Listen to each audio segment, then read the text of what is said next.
Hello friends, welcome to smart Naukri channel. दोस्तों, आज के इस वीडियो में हम जानेंगे देश दुनिया की तमाम सबसे बड़ी खबरें। तो सबसे पहली खबर निकल के आ रही है, सोनिया गांधी को 3 दिन के बाद मिल चुकी है अस्पताल से छुट्टी। जानेंगे क्या है उनकी हालत। जी हाँ दोस्तों, जानेंगे तमाम चीजों को विस्तार से इस वीडियो के अंदर। अगली खबर सबसे बड़ी आ रही है, तुर्किस्तान ने कश्मीर पर किया पाक का समर्थन, भारत विरोधी गतिविधियों का बना केंद्र। जी हाँ दोस्तों, जानेंगे तमाम चीजों को विस्तार से इस वीडियो के अंदर।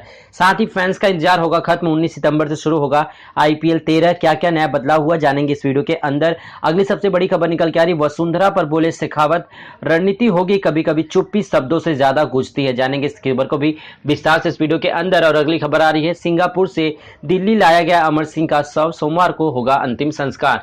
जानेंगे तमाम चीजों को विस्तार से। अगली सबसे बड़ी खबर आ रही है, रिपोर्ट का खुलासा, जिन राज्यों में अधिक कोरोना टैक्स लगा वहां पर बिकी शराब कम। जानेंगे इस खबर को भी विस्तार से। और साथ ही सबसे बड़ी खबर निकल के आ रही, राफेल को लेकर पाकिस्तान में घुसकर हमला करने के लिए जंग से पहले 2 बार सोचेगा चीन, पूर्व आईएफ का चीन पे घनौना। जी हाँ दोस्तों, आप बताएं क्या, जानेंगे तमाम चीजों को विस्तार से इस वीडियो के अंदर। तो सबसे पहले हम बात कर लेते हैं राफेल को लेकर। जी हाँ दोस्तों, देश में इस समय हालात लगातार राफेल को लेकर चर्चाओं का विषय गरमाता जा रहा है। जी हाँ दोस्तों, राफेल पाकिस्तान में घुसकर हमला करने के लिए जंग से पहले 2 बार सोचेगा चीन, पूर्व आईएफ चीन धनोआ का बयान है। जी हाँ दोस्तों, राफेल से तिब्बत के पहाड़ी इलाकों में मिलेगा फायदा, बोले पूर्व आईएफ। कहा दुश्मन के एयर डिफेंस को नष्ट कर देगा राफेल, मिसाइलें होंगी बेअसर, युद्ध की शुरुआत करने से पहले 2 बार सोचेंगे भारत के दुश्मन। कहा राफेल का मकसद पाकिस्तानी हवाई क्षेत्र के अंदर हमला करना है। चीन J-20 में लगी प्रणालियों की तुलना में फ्रांसीसी राफेल बहुत बेहतर है, ऐसा बयान दिया है। जी हाँ दोस्तों, वायुसेना के पूर्व प्रमुख air chief marshal BS Dhanoa ने रविवार को कहा कि पहाड़ी तिब्बत में क्षेत्र में चीन के साथ किसी भी हवाई संघर्ष के लिए भारतीय राफेल पूरी तरह से तैयार है। और साथ ही पाकिस्तान को भी अब उसका जवाब, मुंहतोड़ जवाब उसके घर में घुसकर दिया जाएगा राफेल के द्वारा। जी हाँ दोस्तों, जब से भारत में राफेल आया है तब से भारत की जो सैन्य क्षमता है, हवाई क्षमता है, वो बहुत ही ज्यादा बढ़ चुकी है, जिसको लेकर दुश्मन देश पाकिस्तान लगातार तीखे तरह के हमले करता जा रहा है। तो चलते हैं हम अपने अगली खबर की तरफ। जी हाँ दोस्तों, अगली सबसे बड़ी खबर आ रही है, आईपीएल की गवर्निंग काउंसिल की बैठक खत्म हो चुकी है। इस बार देखने को मिलेंगे कुछ नई चीजें। जी हां दोस्तों, 7 बड़ी चीजें आपको देखने को मिलेगी। Indian Premier League governing council की बैठक में बड़े फैसले हुए। इसमें आईपीएल के शेड्यूल के अलावा कई अन्य बातों पर भी मुहर लगी। इसके बाद साफ हो गया कि लीग का 13वां सीजन खेला जाना तय है। यह यूएई में 19 सितंबर से 10 नवंबर के बीच खेला जाएगा। साल 2014 के बाद पहली बार आईपीएल यूएई में होगा। उस सीजन में कुछ मैच यूएई में हुए थे, दुबई, शारजहां और अबू धाबी में इसी लीग के मैच होंगे। इसके मुहर लगी, जानेंगे। जी हां दोस्तों, सबसे पहली चीज ये कि 10 डबल हेडर होंगे। जी हां दोस्तों, आईपीएल का मार्च में जो शेड्यूल किया गया था उसमें सिर्फ 5 डबल हेडर थे, यानी सिर्फ 5 दिन में ऐसे थे जिसमें 2 दिन मैच खेले जाने थे। इस बार खबर है कि इस दिन में होंगे, एक दिन में 2 मैच खेले जाएंगे। इससे ऐसा लग रहा है कि मैच में बीच में कुछ ना कुछ अंतराल हो सकता है। जिस दिन 2 मैच होंगे उस दिन पहला मैच भी थोड़ी देर जल्दी शुरू हो जाएगा। दूसरी सबसे बड़ी बात, 10 नवंबर को फाइनल होगा। बीते 12 सीजन से आईपीएल का फाइनल सप्ताह पर ही होता था, लेकिन इस बार गवर्निंग काउंसिल ने इसे मंगलवार को करवाने का फैसला किया। जी हां दोस्तों, हमेशा क्या होता था कि संडे को होता था यानी कि फाइनल, लेकिन इस बार अब मंगलवार को इसका फाइनल होने वाला है। 10 नवंबर को मंगलवार है और यह पहली बार होगा जब सप्ताह के बीच में इस लीग का फाइनल होगा। प्रयासकर्ताओं ने और अन्य ऐतिहासिक धारकों ने आईपीएल का फाइनल इस बार दिल्ली वाले सप्ताह में करवाया जाएगा। तो चलते हैं अपनी अगली खबर की तरफ। अगली सबसे बड़ी खबर आ रही, रिपोर्ट का खुलासा, जिन जिन राज्यों में अधिक कोरोना टैक्स लगा वहां पे कम बिकी शराबें। लॉकडाउन की पाबंदियों में ढील देने के बाद शराब पर 50% से ज्यादा कोरोना का उपकर लगाए गए। वहां मई और जून में शराब बिक्री में औसत 59% की कमी देखने को मिली। राज्यों ने शराब पर 50% से अधिक कोरोना का उपकर लगाया, यानी टैक्स लगाया। इन राज्यों में शराब की बिक्री में मई में 66% और जून में 51% तक की कमी देखने को मिली। जी हाँ दोस्तों, देश इस समय आर्थिक स्थिति से गुजर रहा है, जिसकी वजह से सरकार लगातार टैक्स बढ़ाते जा रही है। चाहे पेट्रोल हो, डीजल के दाम हो, चाहे खाद्य तेल हो, इन तमाम चीजों के दाम लगातार आसमान छू रहे हैं और सरकार है कि टैक्स को कम करने का नाम ले रही है। जहां पे सभी के रोजगार जा चुके हैं, लगभग भारत में 10 करोड़ से ज्यादा लोग बेरोजगार बैठे हैं और इन तमाम लोगों के बावजूद सरकार टैक्स पे टैक्स बढ़ाई जा रही है ताकि इसका बोझ जो है जनता पर पड़े। जी हाँ दोस्तों, इन तमाम चीजों को देखकर सोशल मीडिया के माध्यम से कई लोगों का गुस्सा सामने देखने को मिल जाता है। चलिए अगली खबर की तरफ बढ़ते हैं।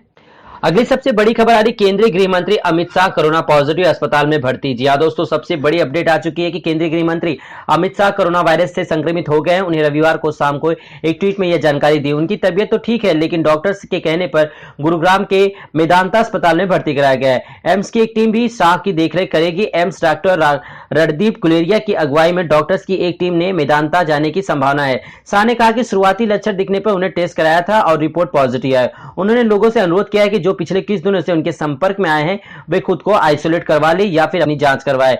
गृह शाह ने शुरुआती लक्षण दिखने पर जो है उनका कोरोना टेस्ट पॉजिटिव पाया गया। कोरोना के खिलाफ लड़ाई का मॉनिटर कर रहे हैं शाह। देश में कोविड-19 आउटब्रेक की शुरुआत से ही शाह लगातार मॉनिटरिंग में लगे थे। राजधानी दिल्ली की स्थिति को उन्होंने पर्सनली मॉनिटर किया। उन्होंने दिल्ली में कई कोविड सेंटर के और अस्पतालों का दौरा किया था। वह गृह व स्वास्थ्य मंत्रालय के अधिकारियों संग बैठक कर कोविड-19 की ताजा स्थिति पर अपडेट लेते थे। लॉकडाउन के बाद देश में अनलॉक की प्रक्रिया को लेकर गाइडलाइंस तैयार करवाने में भी शाह की अमिट भूमिका थी। फिलहाल जो है अमित शाह इसमें अस्पताल में भर्ती है। जल्दी कामना करते हैं कि उनकी तबीयत ठीक हो और वो फिर से अपने काम पर लौट सके और देश को जब सबसे ज्यादा जरूरत है अमित शाह की, तब वो मैदान में खड़े रहें। अगली सबसे बड़ी खबर आ रही, आईपीएल जीसी बैठक में चीनी स्पॉन्सर्स बरकरार हैं। कोरोना सब्स्टिट्यूट को भी मंजूरी मिल चुकी है। आईपीएल में चीनी मोबाइल कंपनी वीवो सहित अन्य सभी प्रायोजक को बरकरार रखने का फैसला किया गया है। बीसीसीआई की मंजूरी, आईपीएल का अगला एडिशन 19 सितंबर से होगा शुरू। पूर्वी लद्दाख में भारत और चीन की सेना के बीच हुई भिड़ंत के बाद चीनी प्रायोजन का बड़ा मुद्दा बनाया गया था। कोविड-19 के कारण खिलाड़ियों को बदलने की अनुमति दी जाएगी जो असीमित होगी। इंडियन प्रीमियर लीग के संचालन परिषद ने रविवार को चीनी मोबाइल कंपनी वीवो सहित सभी प्रायोजकों को बरकरार रखने का फैसला किया है। इसके साथ ही संयुक्त अरब अमीरात में इस साल होने वाली प्रतिष्ठित टी20 लीग में कोविड-19 के कारण असीमित संख्या में खिलाड़ियों को बदलने को भी मंजूरी दे दी है। आईपीएल संचालन परिषद जीसी ने रविवार को ही वर्चुअल बैठक में फैसला किया कि कोविड-19 में, जी हां दोस्तों, इस समय जो मैच हो रहा है 19 सितंबर से 10 नवंबर तक खेला जाएगा। और आईपीएल जीसी के एक सदस्य ने नाम नहीं बताने की शर्त पर पीटीआई से कहा, मैं सिर्फ यही कह सकता हूं कि हमारे सभी प्रायोजक हमारे साथ हैं। उम्मीद है आप समझ गए होंगे। जी हां दोस्तों, जब देश में सभी लोग बाइकआउट चाइना के तहत काम कर रहे हैं तो केंद्र सरकार किस प्रकार आईपीएल को चीनी प्रायोजकों को मंजूरी दे रही है। जी हां दोस्तों, इस पर केंद्र सरकार को जल्द से जल्द बड़ा फैसला करना चाहिए, क्योंकि जब देश में छोटे से छोटे स्तर पर हो चाहे बड़े से बड़ा स्तर हो, सभी जगहों पे चीन के सामान का जो है पूरी तरह से बहिष्कार किया गया था। फिर आईपीएल का खेल होना इतना जरूरी क्यों है कि उसमें चीनी का प्रायोजक का जो है होना जरूरी है। जी हां दोस्तों, इसका विरोध जल्द से जल्द होना चाहिए। आप वीडियो के नीचे कमेंट करके हमें बता सकते हैं कि आपके हिसाब से सही है कि आईपीएल के मैचों में वीवो कंपनी, जो चीन की है कंपनी, उसका जो है पूरा तरह से प्रायोजक होना चाहिए या उसका प्रचार प्रसार होना चाहिए या फिर बंद कर देना चाहिए। अगली सबसे बड़ी खबर आई, देश में इस समय दिशा सलानिया के आत्महत्या की खबर सुनकर खुद का नाम देखकर रोते रहे सुशांत सिंह राजपूत। सुशांत सिंह राजपूत के दोस्त और रूटमेट सिद्धार्थ पिठानी ने हाल ही में एक्टर और पिछले कुछ महीनों के दौरान जो हुआ उसके बारे में बताया। सिद्धार्थ पिठानी ने बताया कि जनवरी से ही सुशांत काफी भावुक हो गए थे और उनके वापस आने के लिए कहा था। सुशांत ने कहा कि वह एक्टिंग छोड़ना चाहते हैं और उनके साथ कुछ नया शुरू करना चाहते हैं। सिद्धार्थ पिठानी ने बताया कि जब सुशांत सिंह राजपूत को उनकी एक्स मैनेजर दिशा सलानिया के बारे में पता चला तो वो काफी डिस्टर्ब हो गए। इसके बाद सुशांत ने समाचारों में पढ़ा कि सुशांत सिंह राजपूत के मैनेजर दिशा सलानिया ने खुदकुशी की। इन समाचारों में उन्हें बहुत प्रभावित किया।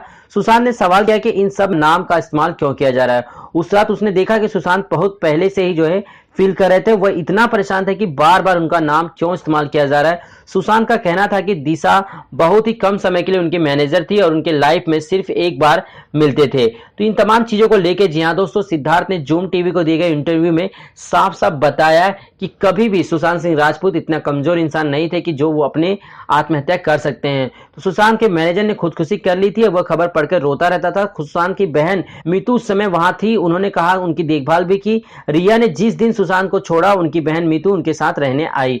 सिद्धार्थ पिठानी ने बताया कि उन्होंने सुशांत को कभी भी इस तरह रोते नहीं देखा। सुशांत बेहोश हो गए थे जब उनकी बहन और उनके कमरे में ही थी। तो दोस्तों, आप समझ सकते हैं किस प्रकार सुशांत सिंह राजपूत के केस को लेकर लगातार राजनीति होती जा रही है और सोशल मीडिया के माध्यम से उनके फैंस और तमाम लोग चाहते हैं कि इस बार जो है बॉलीवुड में हुए इस आत्महत्या के केस को पूरी तरह से सुलझा लिया जाए, ताकि इस बार को जो है सब कुछ खत्म हो जाए। जी हां दोस्तों, बॉलीवुड में नेपोटिज्म को पूरी तरह से खत्म करने की कवायद लगी जा रही है और जो उम्मीद है कि जल्द से जल्द हो जाना चाहिए। बता दें आपकी जानकारी के लिए, नेपोटिज्म में सबसे बड़ा रोल मॉडल है श्री, जी हां दोस्तों, करण जौहर और सलमान खान। जी हाँ दोस्तों, सलमान खान के वजह से ही सुशांत सिंह राजपूत को 7 फिल्मों से बाहर होना पड़ा, जिसकी वजह से वो डिप्रेशन में चले गए और करण जौहर लगातार उनके ऊपर तीखी प्रतिक्रिया करते रहते हैं।